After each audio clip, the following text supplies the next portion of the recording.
let y'all know a few things about landing zone safety and point out all the hazards that are in this particular landing zone that we had selected for them. This is not one of the optimal landing zones, but it worked out best for our situation today. Also, I'll leave it to you, Dick. Okay. You guys have been building a fairly good reputation with us as far as setting up landing zones. How many of you have actually set up a landing zone here?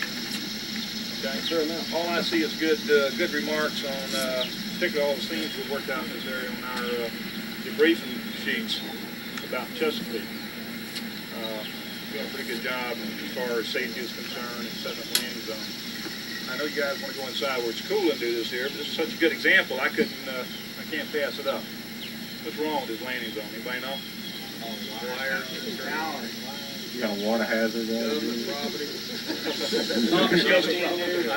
You're on top of a septic tank. You think I should use this at night? Would you set some of this up at night? No. Simply because nothing's lit here, and of course you tell us all about the wires don't mean anything to us. Most of us are fairly well loaded when we go out on a mission. We start burning fuel, of course, we start reducing that weight somewhat. So we're not going to be doing vertical envelopments as they do in the Marine Corps and the Army. We're going to use some kind of an approach path to get into to fly that aircraft at such an airspeed and altitude that if we were to lose an engine, we'd be able to fly it away. The problem with losing an engine and flying it away is you don't have quite the climb ratio you used to have, and you really need to get your nose around in the wind to get that little extra benefit from the wind for flying. So I have no flyaway space here. All I have is this big net behind me. This is about the only route I have to come in to avoid all the obstacles that you can see around here. Consequently, if I was to lose an engine out here, I could probably start a 30-degree turn, you know, or a 90-degree turn, which may be in a crosswind or a downwind condition, which means I'm not going to have any climb power at all. Now I'll become a boat, because the water is the next best place for me to go into. Okay, as opposed to hitting those wires. If I saw this at night, I absolutely would not come into it. You know, if I knew this kind of condition existed. I just don't have enough flyaway space. So that's another thing you have to consider when you set your landing zone. Do I have flyaway space? Now, when I talk about the helicopters, I'm not talking about Nightingale in particular. I'm talking about any helicopter you might use, state police or any other ones that are available. We all have essentially the same problem. We like to make our approaches on an 8 to 12 degree angle. That doesn't mean you have to get out here with a protractor and figure that angle out for me. We'll do that ourselves by sight. We're not going to do vertical drop-ins unless something really extraordinary is going on. I mean, there are provisions to use that tower if that's all we have to get into, but of course we're going to make sure conditions even then are pretty good for us. You know, but we'll make those decisions. What you should be thinking about is how to set up the best possible landing zone for the area that you have. And that's realize that there may be restrictions. If this was all that was available today, no problem. I'll zip in here and I'll zip out of here. You know. But at nighttime, no, we could probably move, I think it was about 3 fields down that way and find a much better landing zone. Okay? So when you go to establish a landing zone or start thinking about landing zones, there's a couple of items you need to consider. You need to consider the kind of terrain you're going to put us into. I'm talking about the composition of the ground. I'm a small helicopter and I weigh in at 5,000 pounds and those 2 little rails that you see there. If I sink into the muck in those things, and then try to lift it up later, that creates some kind of a suction. The pilots are not aware of that. You know, if it goes too far, when they try to lift it out, we go into what we call dynamic rollover. So the aircraft will just continue to flip. There's nothing we can do with the controls to stop at that point. So we want some fairly solid terrain. We'd like to have some terrain that's got grass in it as opposed to just dirt. You know, dry dirt that can fly up and cause us to go into instrument conditions on the final portion of the approach. Okay, who was my landing zone controller here? You were new at this. Yeah, it's the first time I've set him up before, but I ain't landed. Anybody knows anything that he might have done wrong? Huh? Wave his arms. Wave his arms, fine. I speak Italian, I speak trucker, any kind of thing, you know. That's not the problem. The problem is I lost sight of him. He was riveted to one place in the ground here. But you've got to realize helicopters, and I don't know why this is, helicopter pilots always sit on the right-hand side of the aircraft as you're sitting in it. Fixed-wing pilots sit on the left. once I start my approach in, you have to adjust to me. You can see that I'm on a long final out here, so you have to position yourself so that I can see you. For Esther to see you, for Jim to see you, is not going to help me very much because they're not driving. Okay? So you have to be a little fluid, and you have to move around the landing zone and always try to keep contact with that pilot. If you know what side of the aircraft he's sitting on, that's the side you want to favor. You know, you adjust yourself to nose. We're not always able to do that. As I came in and could clear these last two trees over here, I could turn the tail enough to catch sight of him. That may have been too late for me. He may have been sitting there waving me off frantically because something happened in the landing zone that I wasn't aware of, and I can't see him. Okay? So be fluid. Be prepared to move around the landing zone. You control it. We'll tell you there's two ways of starting your landing zone. You've already probably been instructed on how to set out 5 flares or 5 lights or whatever you're going to use. Have you been instructed on that? Did you do that fast one? Yeah, we talked about that. The little booklets we have tell you that, and I think you've got those booklets. One way is you put your 5th light outside the square that you form with the other 4. And that normally indicates the direction from which the wind is coming toward that square. A lot of people don't like being very close to the helicopter, so they stand outside there, which is fine. Again, you have to move around that square and keep sight of the pilot. Another way of starting out is stand in exactly where you want me to put the skids of the helicopter. If I see you inside the square that you've made, that tells me that's the best terrain for me to put the skids on. Okay, once I start on final approach, then you start backing out of that area, keeping me in sight. Just walking backwards. Now, be sure and look behind you before you do all this so you don't fall in a hole and I run over you. Okay? But that's 2 different ways. Either way is correct. You know, I personally prefer to see the guy in the landing zone standing where he expects me to land, where he expects me to put my skids. So that gives me a little bit more information without actually having to communicate. If he's not sunk down in his ankles, I know it's probably fairly solid ground. Okay? I did notice that you had a hose displayed out here. You had a team on it. I did not catch right off the bat. Did you have 2 teams or 1? Just one. Okay, some people will put 2 teams in.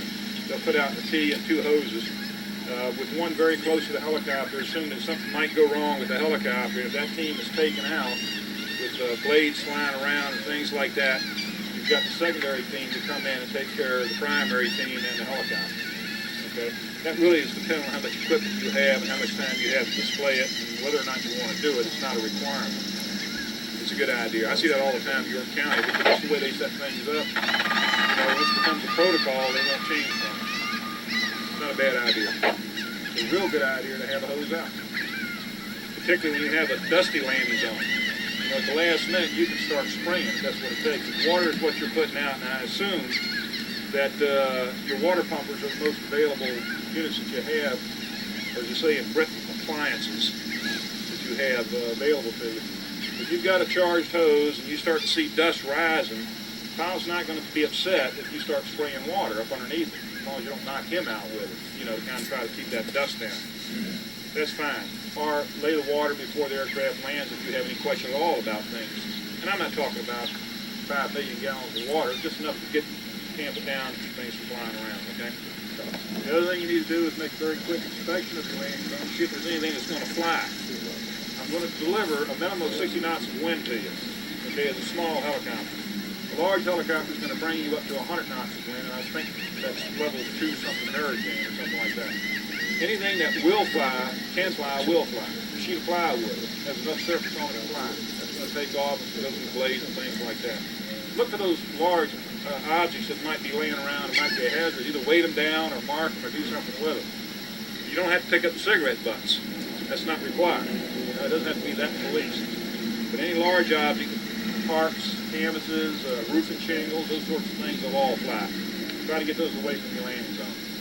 Or at least make us aware of them and where they're located so we can approach a little further. We'll know about the standoff distance we have before we start making things fly. Make us aware of those. Establishing your landing zone, initial survey, all you have to do is stand in the middle of the area that you think that you want to use. And look around. You'll see how you can return. Pretty easy to see all the obstacles. Just looking at this one here, you can pretty much tell I'm going to approach from somewhere out in that angle to possibly somewhere out in that angle, and everything behind me is about a 90-degree angle. It's not usable for me to approach. I'm not going to come over those trees and make a big vertical descent into here. Okay? So you've already made that assumption. You can use this area here. Now, where's the wind from? No wind today. Well, I can take up to a 90-degree wind if it's fairly strong.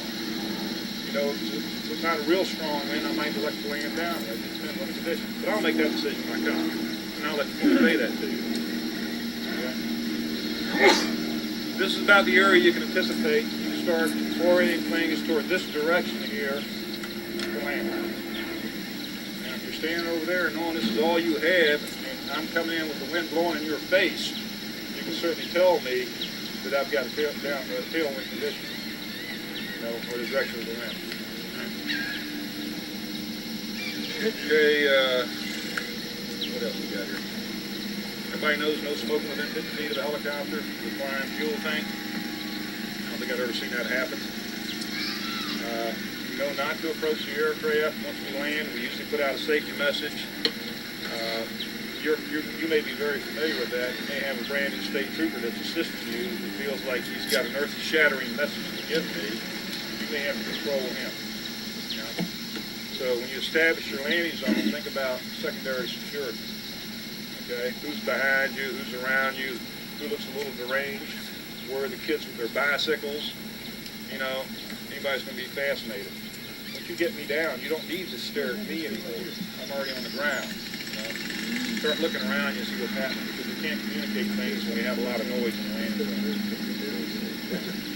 What will happen once we land is crew members will get out and they will secure what we consider the primary landing zone. That's the area immediately under the blades of the helicopter. That's the primary landing zone. They're going to get out and ensure that's not violated. Okay, if they see that's okay, they're going to approach you, the landing zone coordinator, and try to get you to establish a secondary perimeter, which is going to be somewhere outside of the area of wind. They'll have to make a judgment call on that once they get out. They may ask you to position somebody behind the aircraft, particularly if it's going to be a scene operation where I'm not shut down, I'm not allowed to get out of the cockpit. Okay? They will put somebody behind you, they'll come back and convey all that to me. So far I haven't said anything about the patient, have I? We don't care about the patient. We don't care about the patient. Well, everybody gets out, and we get the aircraft on the ground, we now know that we have a usable vehicle. Okay? Now we want to know about the patient. They may get some information from you en route. We don't want to know about the patient on final approach. Don't transmit anything to us on final approach. You don't need to transmit anything else on takeoff. The crew is concentrating on clearing obstacles and going through the landing portion of the approach. They're not going to respond to anything that's said on the radio. All you can do by transmitting on the radio is limit our ability to communicate inside the cockpit. Okay? That's all we're interested in is landing the aircraft. Once we land the aircraft, then we'll find out more about the patient. Even after we establish all the security around the aircraft. Okay? Now that sounds like a lot of things to do. It's really not. It's a very coordinated effort. It should take about 30 seconds to get all this done, to get on the ground, to get the security going, to get moving towards the patient. Okay? Because of the noise, we know we cannot communicate effectively underneath the blades of the helicopter. Consequently, if we're going to move a patient and load them in a hot helicopter, the paramedic's going to be in control of that whole evolution. He's going to appoint the minimum amount of people necessary to carry that patient. You know, I know everybody likes to be in the photographs on Channel 10 and in the evening news, but we can't have 50 people going to the aircraft carrying one patient. It's just totally unnecessary, and it's not a controllable thing. They're going to select about 4 people. The paramedic is not helping you carry because he's that lazy. He's helping you carry, walking along with you and not carrying, so he can control you. Okay? He may breathe the patient, but mostly he's trying to keep his hands unencumbered so he can grab somebody who starts to wander off. He will give you most of your instructions prior to ever leaving an area where the patient is and approach the helicopter. And he will try to communicate all his instructions clearly and concisely to you, making the assumption he's not going to be able to do that underneath the 2 inches while they're running. Okay? So you need to follow his instructions. Once you turn loose the litter, then once you run back to point A, stay there with your group until everybody's released the litter, and he will escort you around the aircraft and point you in the right direction. The pilot will count how many come in, he will count how many goes out. That's part of our job, is watch you come and go. The crew will not approach the patient until they get clearance to from the pilot. And that's where you start seeing some trucker signals and some Italian and all that stuff. You know, flashing lights, yeah, good morning, kind of thing. But we're telling them it's safe to come in, and they're confirming with us that nothing is going on around the machine that they need to be concerned with. The rest is just controlling people in and around it. Okay?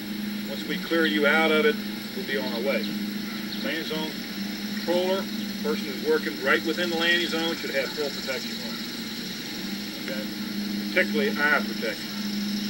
Told you I'm going to deliver 60 knots of wind, I'm going to deliver dirt, dust, and everything else. If you have good eye protection on, if you still get stuff in your eyes, you're blind, you can't see, don't try to find a helicopter using the Braille method.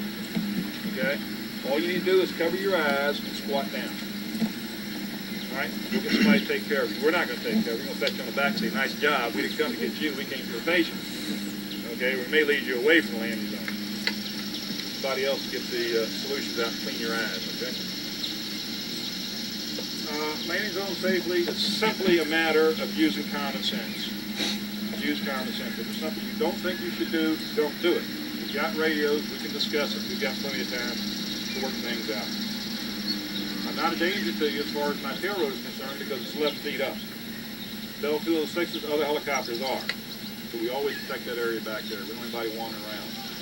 You don't always have to hold an IV up like that. Because if you're 6 foot like me and you got another 3 foot reach, you don't have to do that. Get everything down to waist level when you approach the aircraft. Okay.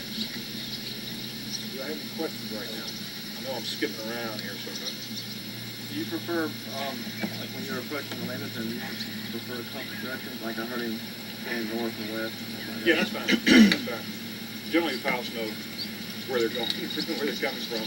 If you know it, that's great. I prefer that or clock, like 12 o'clock in front of you. No, I prefer cardinal directions because I'm constantly jinxing my direction. Okay, a little light wind like we got here. If you want to determine what the wind is, get a little bit of this chafe up off the ground. Probably not dry enough. You just throw it up in the air and see which way it blows. I'll tell you which way the wind comes from. All right, put your back to the wind. Okay. Now your direction is still the one we use. Fairly good. A little bit of wind we have. Okay. Helicopters come in 3 different types. As far as weight concerns, you know, is this ground enough to support 5,000 pounds? Obviously it is. Is it enough to support 60,000 pounds? I don't know. Okay. If you don't know what size helicopter you're getting, ask the pilot if you have time. If he says I'm a CH-58/421, tell him you're not interested in that. Ask him, are you little, medium, or large? That's all you need to ask him. He says, I'm a big one. Okay, now we're dealing with 60,000 pounds, or up to. For a small one, we're dealing up to 6,000 pounds. For a medium class helicopter, we're dealing from 6,000 to 9,600, 10,000 pounds. Okay? That's all you need to know. Any other questions? How many are firefighters? Everybody firefighter? Everybody? Everybody with who? I'm both. I swing both ways. There are 2 others. 2 or 3 just EMS people. Everybody else is firefighter. Okay, any other questions on landing zones? Landing zones. I would like to have a 60 by 60 area. I'm not talking about that's trees right bordering on the edge. That's the diameter. That's where I want to put the helicopter in a 60 by 60. I'd like to have as much clearway as possible come in. I'd like to land in the middle of a football field if that's possible. You know, that's the safest way. 60 by 60 is only the dimensions of where the helicopter actually sits. Don't go strictly by that. We've got to have some overrun area. We've got to have some approach area. You start getting up to a large helicopter, you're talking about 125-foot square area just for them to sit in. You know, solid, good ground, level ground. The other thing I failed to mention is assessing your landing zones, trying to determine whether it's level or not. A lot of helicopters can only take up so much of a slope angle before it's not usable to it. But you got about a 2-3 slope running to the north here. That's good information to have. You know we got a little slope. So at nighttime we can't tell if there's a slope or not. Be sure you identify wires at night. Don't look in the immediate area of the landing zone. Don't tell me about these wires only. Tell me about the wires out there. Tell me about that antenna down there. It may not be lit one night. Maybe circling at that altitude to get in. When we do approach, we will normally circle at about 500 foot to try to confirm everything you told us. Okay, we may make a full circle, we may make 3/4 of the circle. That's our high reconnaissance. On our low reconnaissance, which is the final approach into your landing zone, we're now trying to look for those obstacles that you did not tell us about. Okay? So we'll come out of that 500 feet then and start down to the surface. That's when we really start to penetrate areas that have objects sticking up into them. Those taller wires across the river there would have been important. As far as you can see is how much information I want to know. You can't see very far? Tell me you just can't see very far. You don't know about the outer areas. Okay. All right, I can take the firefighters around. We can talk about fighting fires. I can take everybody around if that's what you want to do, and then maybe discuss medical issues with them. I don't speak medicalese. Helicopter use the best I can do. Okay? All right, let's just go around the helicopter and we'll talk about firefighting. I've had occasions where flares have gone up, not much in that fire bottle. Landing zone coordinator turns his head and walks down the street with a crew. I got a fire, I'm there all by myself. Okay? Collect those things up. Remember they're intense sources of ignition. You need to do something with them. Don't forget to put them out. Retrieve them. Make sure they are stuffed out. Do be careful about stomping your feet on them. They will burn you. People wearing tennis shoes and things. Okay, the first thing I said is I got 154 gallons of fuel up underneath there. That's what I normally carry. All right. Actually, in the summertime, I'm carrying a little less, which makes it even more dangerous. That means I've got about 80 gallons of fuel up underneath there, and the rest of it's been sloshing around, atomizing. Okay? That's your first concerns up underneath the aircraft. If we do come in a landing zone, for some reason we roll up into a ball, you want to get rid of any source of ignition that you may have on your aircraft. The crew is trained to do this if they can get out, if they're not rendered unconscious. The nurse is trained to shut down the engines. The paramedic's trained to shut down the engines in case the pilot's unconscious. I'm going to show you how to shut down the engines. Okay, in case we're all unconscious. Dumping water into the engines may not choke them down. They're turbine engines, and I fly through water all the time, and all it tends to do is cool it just a little bit to make it easier to operate. Foam would certainly stop it. You ingest foam into those intakes at the top, it may eventually get enough in there to choke the engines down. But the engines are actually below the intakes. They're located back in here. That foam has to go in there, travel down, load up that compartment, and then be taken into the engine. If you are putting foam into it and you see it spitting it out of one of these pipes back here, you know you've been affected. Okay? That should hopefully choke it down.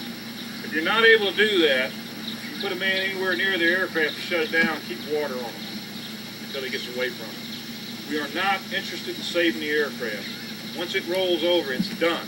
As long as the insurance comes. You don't fix rolled up aircraft. Okay? Don't worry about breaking things to get the crew members out. They are trained to get out individually, not to come dragging their buddy out because the fire can start so quickly. If they can get out and get a fire bottle, they will try to put out any additional sources of ignition they may see, and then they'll try rescue efforts on the crew. If you do get somebody out and they come to you, they can tell you what you need to know. They know enough about the aircraft as far as the rescue operation. Okay, in all aircraft, for some reason a long time ago, Orville and his brother decided the pilots weren't very bright, so they really had to put controls in that would be identical on all aircraft so you don't make mistakes with it. They give us round knobs, they give us square knobs, and they give us serrated knobs for our different kinds of controls, and they're consistent throughout. Later on, as this thing evolved, someone came up with bright ideas, we'll paint things that are important red. Everything that's red in here is some way to shut this aircraft off. Throttles can be located in different positions in the aircraft. I need for you to come a little bit closer if you can see this. They can be located down on this stick down here with a motorcycle type grip. Okay? They can be located on the floor, two red handles like that, or they can be located overhead somewhere. If they are red and they are round, with the exception of this motorcycle grip type, those are throttles. Okay? Later on, progression of aviation, someone came up with a keen idea that if you put everything forward, switches, throttles, levers, that's a flight condition. Kind of like go forward. If you put everything aft, it's off. Okay? You normally find these throttles something like that. Forward. You find all the switches forward. Okay? To kill the engines the quickest way is to close the throttles. two ways of doing it. It's probably true on all helicopters and all airplanes. One is to close the throttles. To close the throttles, they stop midway and lock. The reason for that is, using the same theory that pilots aren't terribly bright, someone wanted to make sure that we weren't capable of shutting our own engines off in flight, accidentally. Okay? Something I think about a lot. Okay? So they put locks in here to hold it at the flight idle position. It's a lengthy start procedure to get an engine going, 30, 40 seconds. And if you're falling like a leaf through the air, that may not be enough time. Okay? These locks, all you have to do is depress them. Once you depress them, the throttle will go all the way back to the aft position. Okay? Like so. The one that's located on the cyclic will have a red button next to it. It's just a little electromechanical lock. You have to press that to close that throttle all the way. Somewhere by, right adjacent to the throttle is a button to press to let it go all the way back. Okay? So the first thing you can do is start with the fuel switches. You have two switches here that are capped down. A little bit of safety wire on it. The safety wire is just there. It's a very light brand of safety wire. It breaks very easily. It's just there to tell us no one's activated the switches. Lift those up sharply and put those two switches in the aft position. That shuts the fuel control of both engines. But it takes about 20 seconds for it to burn it all out, as opposed to the throttles that kill the engines instantly. Okay? You got another red switch in here, just hydraulics. You don't have to worry about that. It's pretty much in the off position. It's just a test switch. Any other switches are covered with red covers or test switches that we use for ground tests, but they're red, so we don't do it in the air. Okay? So we do that either way, it makes no difference. We all use 4-point restraint systems on the belts. Plug in tight. They would plug in like that also. It's usually in a locked position. Some form of this type of seat belt. All you have to do is pull the strap and everything falls away. If it does not fall away, cut the belt. Don't get your toolkit out and try to figure out what's wrong with it. We don't want the belt anymore. We want it out of the aircraft. Just go ahead and cut it. You can have it. Okay, the doors normally are set on machines so they will eject away from the aircraft, if everything works. Inside here, you'll see another little red handle with a safety wire on it. All this does is release these two pins so this door can be pulled away from the aircraft. The idea being, if we have frame distortion as a result of a crash, the door normally lifts out, so we should be able to get it out, as opposed to a sliding door. Okay? To get to that from the outside, take your fire axe and break the glass. We don't want the glass. You can have the glass. All right? Just pull that out. It's all very thin aluminum. Take an axe and cut it all up. You can have the numbers to put in your office saying, I got the crew out of this aircraft. Okay? Other doors, like this one, and they may be different on different helicopters. This one here, normally, there's some sign there that tells you what to do, but you notice this is in German. That one lifts out and slides back. Okay? In this particular machine here, our nurse has to be released from her shoulder harness before you can put this seat down. It's locked up in this position. Red handle here, just push it in and lean it forward. You have to get her out of the seat, you know, to do that. And that you do first. That's where you go first. Right after you get the pilot out. First thing you do. This door here, you can see the construction of most of them. You can break that with a fire axe and pull it down. We don't. Keep this portion Nightingale in your office. All yours. Just to make sure that we have a good fire, along this 154 gallons of fuel that's up underneath here, we have two big oxygen bottles mounted outside. You can't see the piping and stuff that goes to these, so you don't know if they're broken or not. But you can probably hear it hissing, you know, if the engines are dead. But I wouldn't put my ear up here to find that out. What I would do is assume that everything's broken here and continue to put water on it. You know, all this oxygen is going to do is support a good fire if that fuel lights off.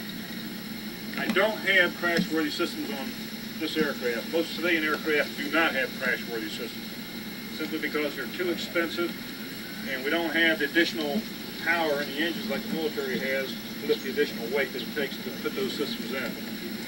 So any kind of frame distortion down here, there are bags in there that the gas comes in. We do anticipate fittings breaking away and fuel spilling. Okay? Get a fire going, get this O2, 2,000 pounds of oxygen sitting here, one on each side, feeding into that, you're going to have a pretty good fire. All right?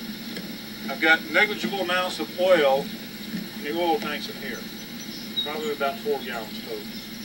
I don't think that's as big of a worry as this 154 gallons of Jet A down here in this oxygen. Okay? I've got small quantities of hydraulic fluid.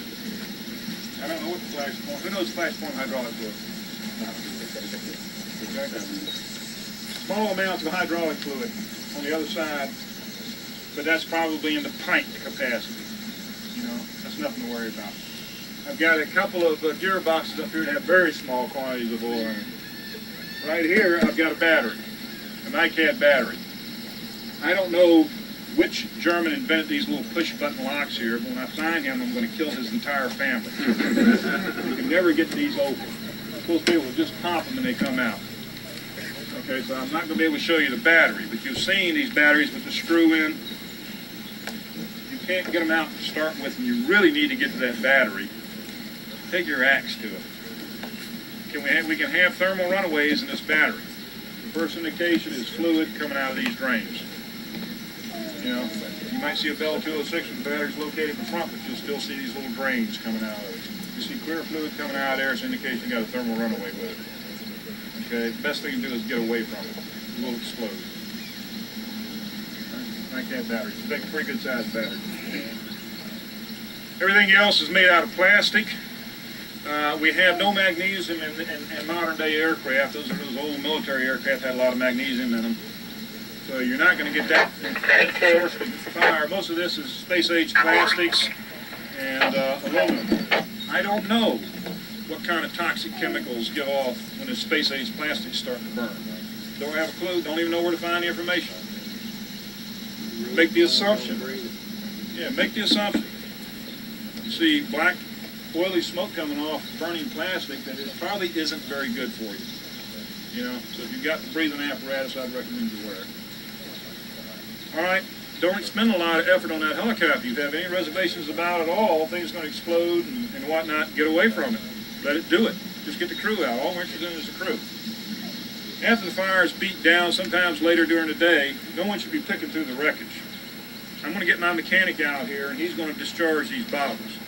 He knows where everything's located, and part of his job is to come out and find those bottles, find out they're pressurized, and if so, to depressurize them so they don't present a hazard to the general public.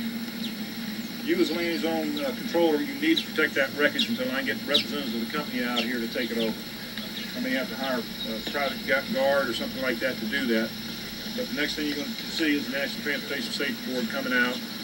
You're going to see the FAA coming out. You're going to have people wanting to pick through there and get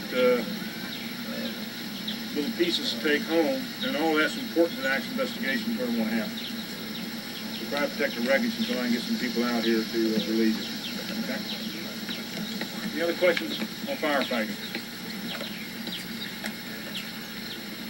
Get the people out. Not interested in aircraft anymore. We're finished with it. Okay?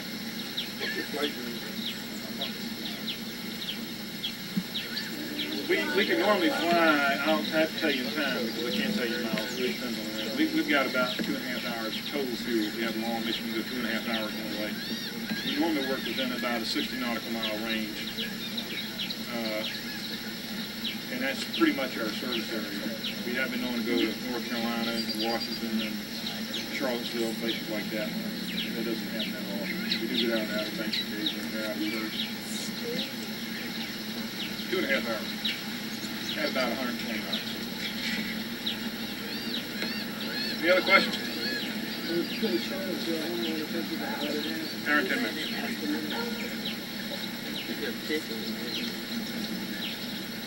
He says we're supposed to come back the other day. That's a pretty good deal when you come back. Okay, if you have no other questions, I'll give you the medical crew and they'll tell you about the answer is no. I only want the landings of minimal exposure is the key here. Minimal exposure. We get it on the ground, the paramedic come out, and then he'll ask you to put some, but be prepared to put someone behind. Okay? and here's a munchkin doing chin-ups on the antenna, and it was a much thinner antenna on the other helicopter. Okay, what we're going to do is show you real quickly a loading and unloading sequence.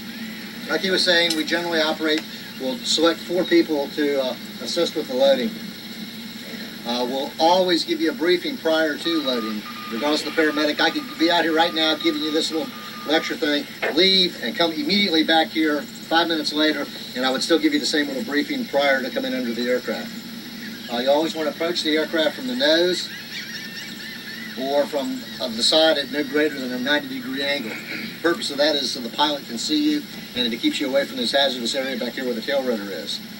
After loading, you'll go ahead and remain at the back of the aircraft until the paramedic can escort you back out. And he's going to escort you back out in generally the same direction that you came in.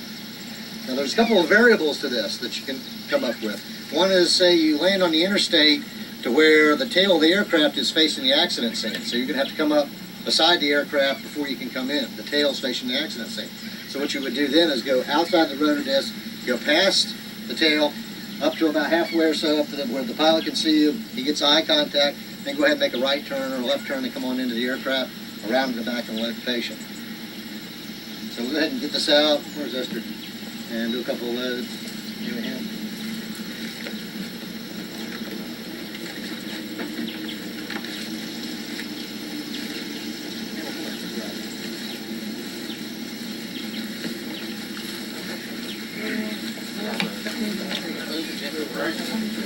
Okay, if I can get 4 volunteers.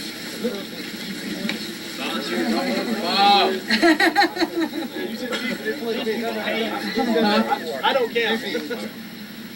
Good. Give it a shot. Don't smile. Okay, what we're going to do here is we're going to get 1 person on each corner. We're going to lift on 3. We're going to approach the aircraft at an angle where we're looking right at the pilot. When we get to the side of the aircraft, we'll go around to the back.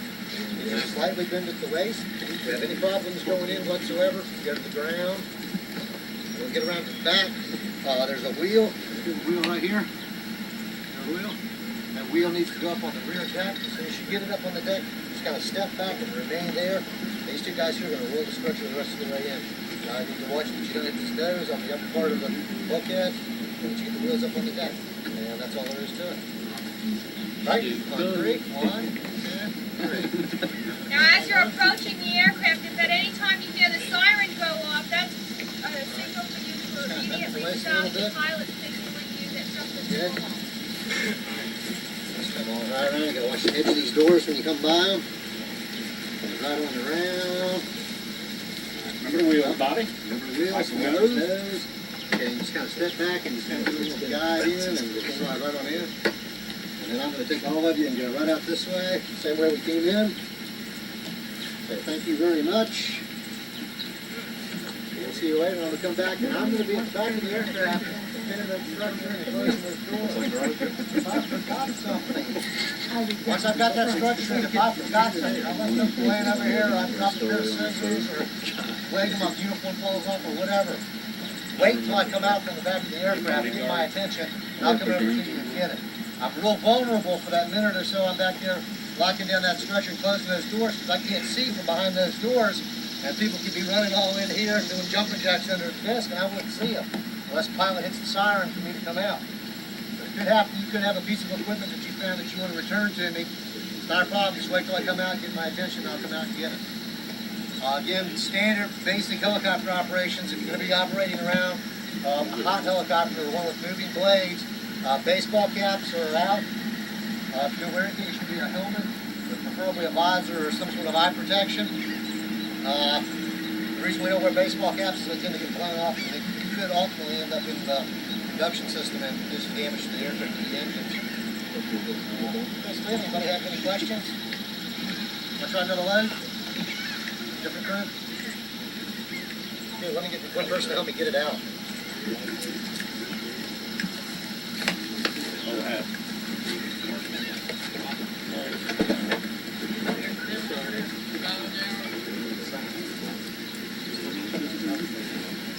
Oh, the other thing about unloading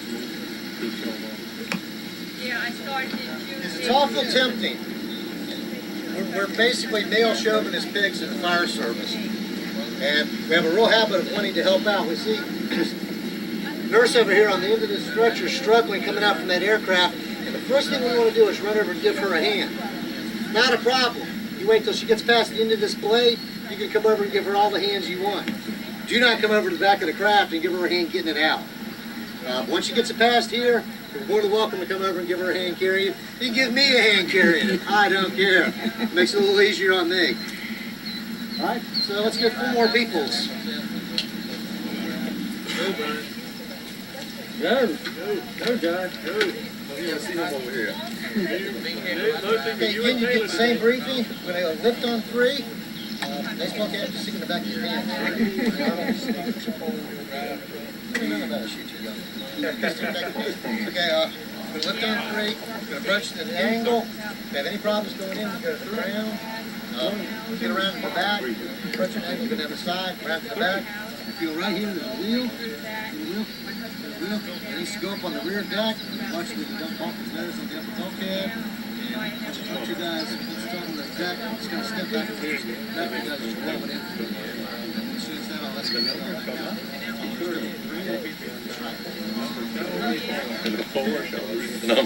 Release a little bit. Now, if the pilot sounds our siren right now, we just go immediately down to the ground so we can see what's going on. We might have like the entire family chasing us in. It could be a cow, big dog. We've had worse. We almost said geese. Almost had geese. I did. Yeah, and I'll go ahead and secure it. Now let's put you all out. This way, in the same way we came in. Let's tell them the same way we came in. It's going to guide you in a different direction.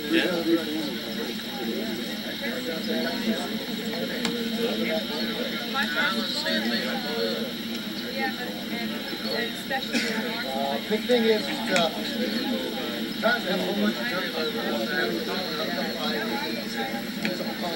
People don't know this. We send all of our nurses to East Germany, where they train with the East German women's Olympic team. They usually come back braiding their armpits, but after a while that goes away. Okay? I mean, that's a tendency to want to help them. Don't do that. That violates some of the safety rules we've established for ourselves. Let them get away from the aircraft and listen to them when they ask you. You want to carry their bags, and they are heavy bags. I think that one bag weighs about 40 pounds. But they can handle it. And it's for your safety and for their safety that you don't help them unless they request it. Don't automatically pick up things and try to return to the aircraft. You'll hear that siren going off. It works. Anytime you hear the siren, it means something's going on. It needs everybody's attention. What's going around, okay? Figure out what's going on.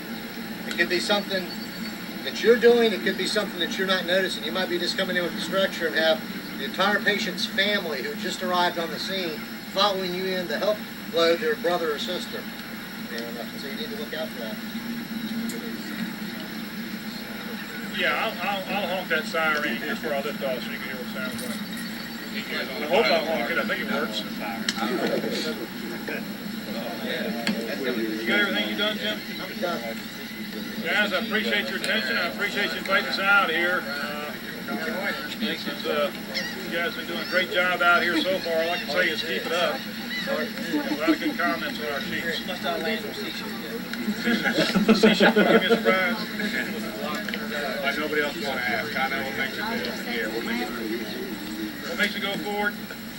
If you look at that, if you look at those blades as they're turning and kind of visualize a dish on top of the stick, the spinning dish. Okay, I'm sitting up there spinning. If I want to go forward, all I do is tilt the dish forward. Okay, if I want to go up, I change the angles of the blades to drive more air vertically down through it. Okay, but to go forward sideways, that will tilt. That mass will tilt just like that. That's all that next one.